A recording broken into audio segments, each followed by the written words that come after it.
And good morning, good afternoon, good evening, wherever you are in the world. Welcome to the jet-lagged edition of FPL Don't Panic. Yeah, what is it, 5 a.m. here in Ireland at the moment. And I've been back a week. I think I've been through it by now. Oh, my camera's a bit crooked. There we go, that's better. Yeah, still got a little bit of jet lag. Wide awake, 5 a.m. Get up, have a cup of tea and try and get back for an hour or two. If I get a little bit of tiredness kicking in, which doesn't seem like it's going to happen at the moment. Crikey, where to begin? Try and keep it just thought I'd do a little brief one, since I've got nothing to do at this hour of the morning, and do a little review of the game week so far, and have the hits worked or not worked. I'm not really sure, to be honest with you. You can manipulate the numbers the same way as I've manipulated my bench boost there. That's not that. Those are the players I've got on the bench, and I just thought I'd leave the Arsenal boys because they owe me till last to see if they can come in big for me, because they owe me after that shite of a double game week a couple of game weeks back. It's kind of worked, but not really. The hits. I've put them there. It hasn't really, realistically, it hasn't. I would have been better off just stopping with the one hit and the 3 transfers. I'll just run through. So at the moment, just for the record, I'm on a green arrow officially of about 20 or 30,000. It's not real, because of course the thing that has screwed that there's always something happens to screw me over when I take hits. And Haaland's not starting. Initially, when he wasn't in the squad, I thought, whoa, yeah, that works, because Haaland would have hurt me. And then I thought about it, but yeah, now I'm going to have a player coming off the bench, and I'm actually not going to get the full benefit of a bench boost. And I don't think Haaland's form was great anyways, so I didn't have the captain's armband on him anyways. And of course, I think some people are going to have a lot of really good bench jam, but probably worse still, I'd imagine a fair amount have got their vice captain on Semenyo. So I really need Bruno to outscore Semenyo. Anyway, once more, I digress. Stick to the bloody point, Des. It was entertaining. I tell you what, I did have fun. I did have fun, as literally every single... I barely sat down with me bloody pint when the returns did start coming in from everyone that I took a hit on yesterday. Let's run through it. They thought, they, honest to God, in the pub, they must have thought I was some sort of schizophrenic lunatic. There's 1 minute O'Reilly's going up, he nearly got that headed goal. And then when he gets, and then like I was cheering from every side, and he nearly had an assist as well, didn't he? Oh, so but yet so far for that one paying off big. And then of course when he's gone off, I'm bloody screaming for City concede. Everyone's looking at me, what the fuck's up with you? And he should have seen me during the Liverpool match. That was even worse with bloody Virgil van Dijk. Anyway, I'm all over the place this morning. Jet lag. Forgive me, folks. Forgive me. Let's actually talk some sense. Did the hits work? Let me just bring it up here so I can see it myself.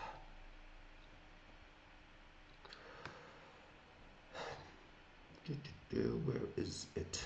That's what I need. Let me transfer history. You can see it on the screen there. I can't see it here.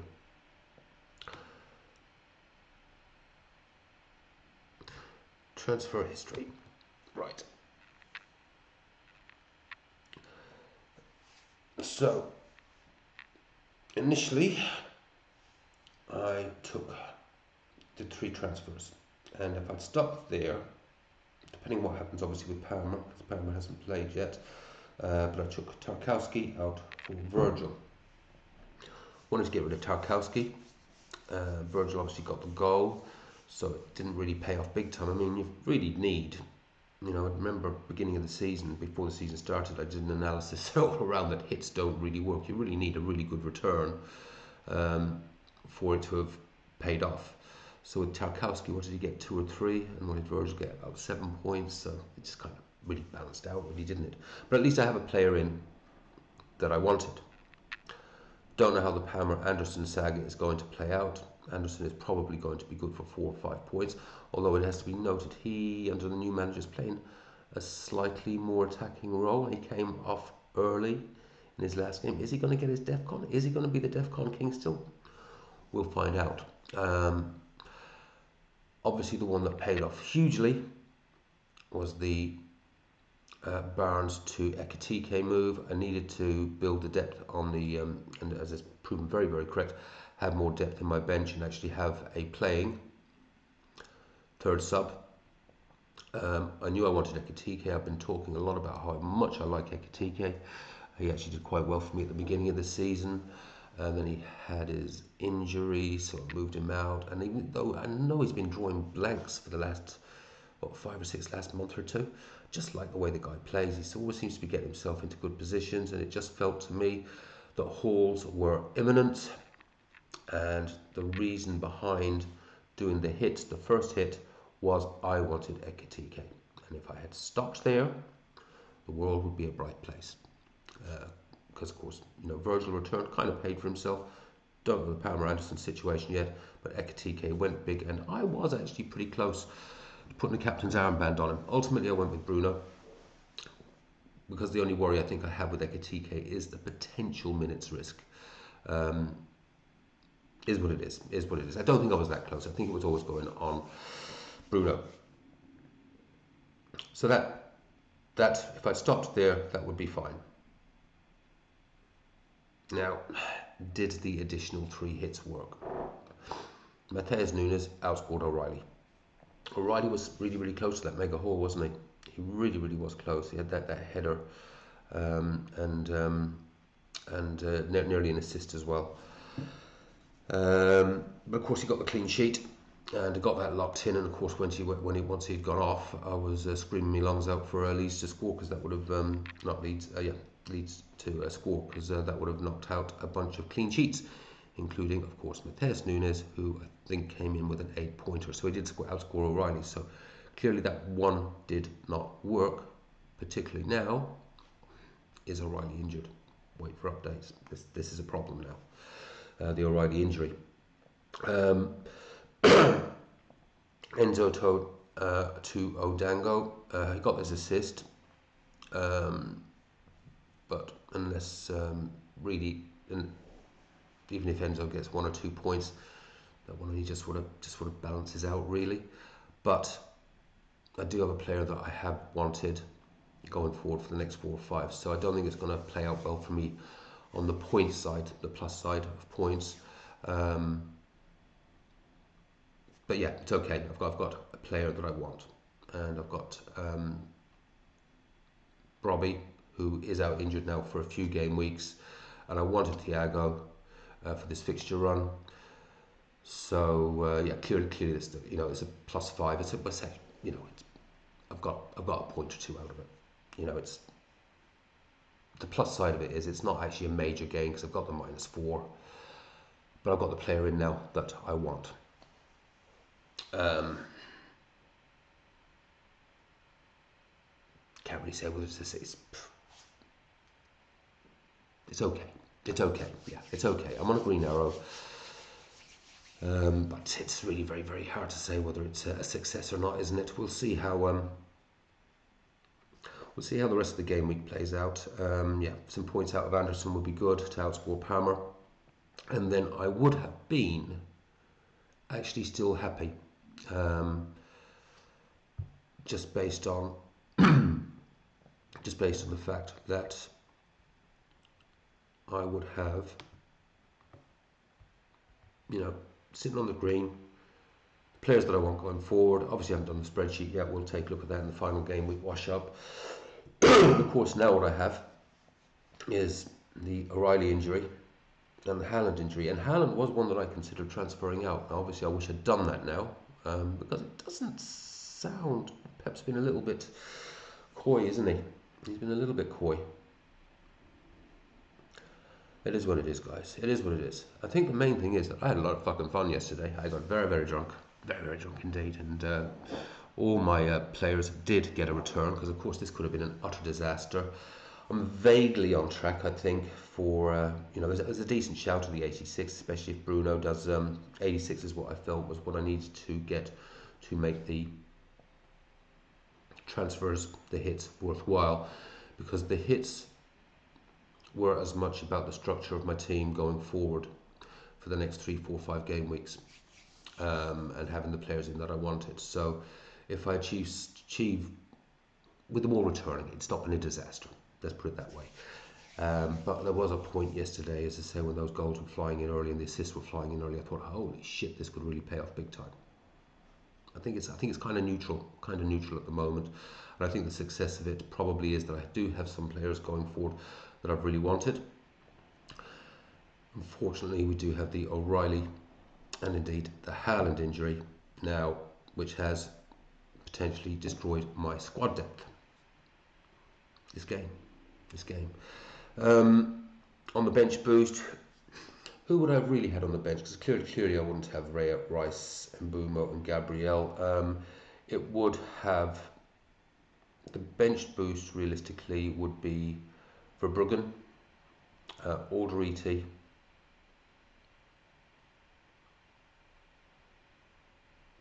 I think I had Thiago on the bench, didn't I? I think I'd work it out that the bench boost would actually be about 16 or 17 points at the moment. The players that would have been on the bench, because it would have been huge benching dilemmas. I would have had huge benching dilemmas for this coming game week as well. If these injuries may have solved that problem for me. We'll see how the game weekends. Can't really complain. They've all returned something so far, and I guess if you're going to take a minus 16, getting some sort of return out of all of them, so it's not a complete and unmitigated disaster, is not necessarily all you can ask for, but it's definitely something you want. What do we do? Okay, we'll just have a little quick look at the team for this next game week. Yeah, these injuries now do pose me problems, because part of taking those hits was to get that squad depth. You know, Brobby, longer term injury, get him out, and move Barnes into a player that I want, and obviously the general players that I wanted going forward. O'Reilly with his upside, and I really like Matheus Nunes, but in the position I was in, I thought, fuck, I'm just going for the upside. And if O'Reilly's playing midfield, the Hall, so there you just need in the next 3, 4, 5 game weeks him to get a goal or two, and it's massive points. That plan may already be scuppered. I'd have to move out O'Reilly anyways, wouldn't I? Or an Arsenal player pre the blank in 31 to get a full 11 out. Just see how it rolls. That at the moment though is how we look for the next game week. Let's just bring it up on my own screen.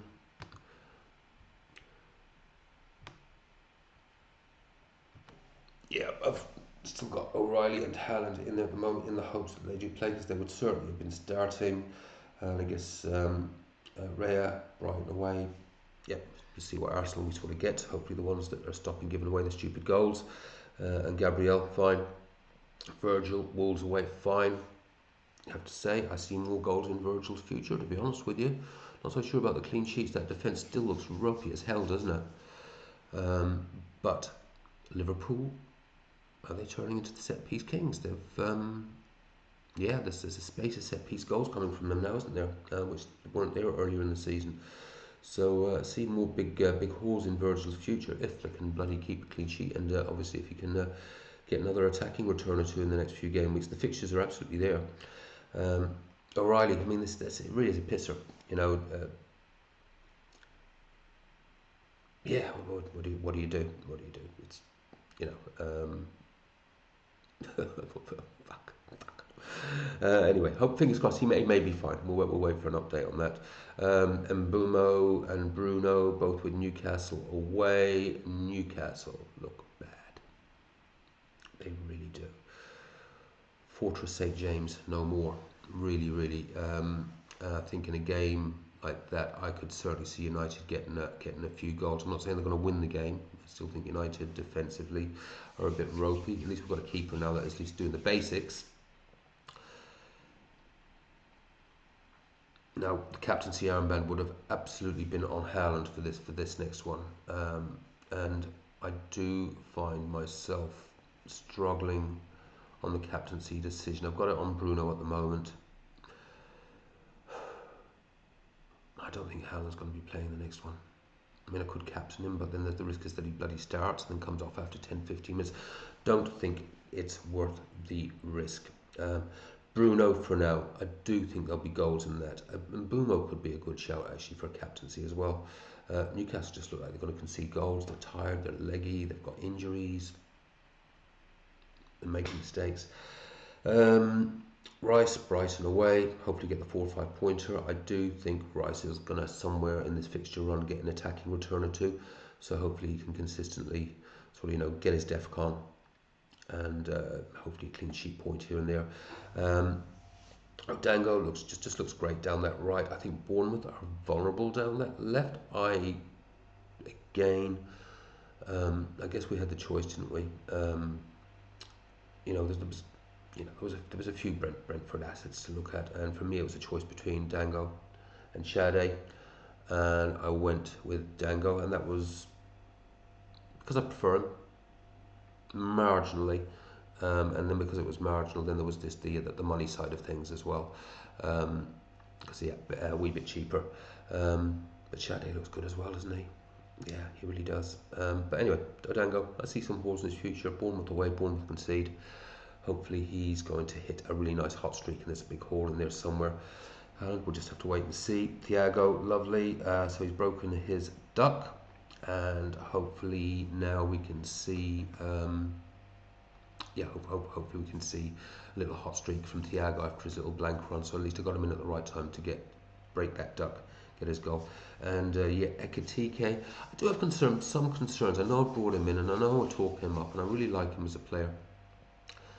But I do have some minutes concerns around Ekitike. But if he does get rested somewhere, don't think they bench him after his little haul for Wolves away. But they might bench him, maybe give him a rest for the cup game. But then you've got the European matches. This is why I needed the deep bench, because there is going to be unexpected rotations in the next few weeks, and I could already be 2 players down in what for me was off of my mini wildcard. With taking those hits, let's call it what it was. It was like doing a little mini wildcard and building that squad depth as well as obviously getting in the players I want. And already I could be 2 players down. This game. I know it'll be the same for a lot of you guys out there. Certainly that'll have Haaland, and a few of you got O'Reilly as well, I think. I guess it's the benching dilemma really, and it's probably more the order, because I think unless we get definitive news around O'Reilly and Haaland, I may well just keep them in there and they'll either play it or they won't, but I suspect I'm going to need 1 or probably 2 subs coming in. Which order? Hill didn't hit his DEFCON for the first time in ages. Sinisi did.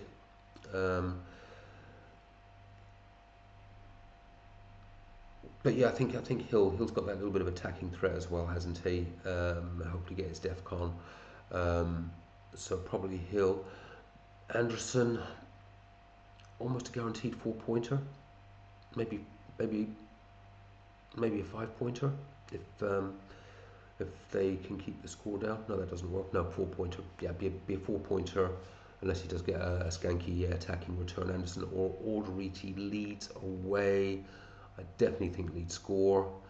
Alderete's not showing a huge amount of attacking threat at the moment. Not really sure about the bench order at the moment. I'm going to go with Hill, Anderson, Alderete. That may well change, and I suspect I'm going to need 2 of them because I think I am probably going to roll. The plan was this team was supposed to roll for the next 3, 4, 5 game weeks until the blank 31.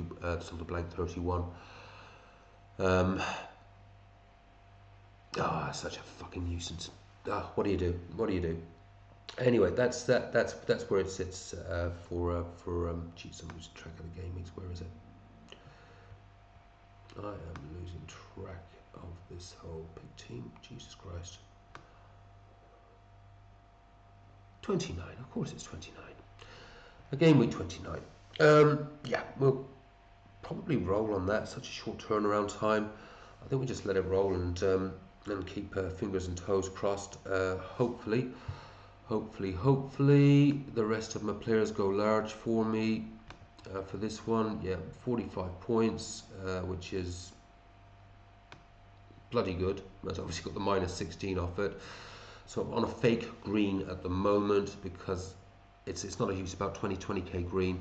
But yeah, as soon as those auto subs and vice captains come in, that's definitely going to drop. So definitely need some decent points. Definitely need some decent points out of the rest. 86 is still the target, despite I think losing Haaland. Got to be a chance there, hasn't there? Need Bruno. Need a goal out of Bruno and maybe an assist as well. That would be lovely. Other than that, hope your game week's going well. It has been mental, hasn't it? Though, before I finish up, absolutely insane. Yeah, I mean, I think the blessing for me is with all of those bloody goals. Newcastle 2, Everton 3, Liverpool 5, West Ham 2, Burnley 3, Brentford 4. And other than Semenyo, the one game that did hurt me is the Leeds 0, City 1 with the Semenyo goal because of his high ownership. Amongst the rest, there wasn't too many players there that did me a huge amount of damage. So I have also been, with that amount of goals, been very, very, very, very lucky. Hope it continues to get. Hope it continues today. We'll see. Gonna have a cup of tea, have a little cigarette. Gonna see if I can get some more sleep. Take care. Have fun. Play your own game. Don't panic. Catch you lot in 24 hours time. Bye for now.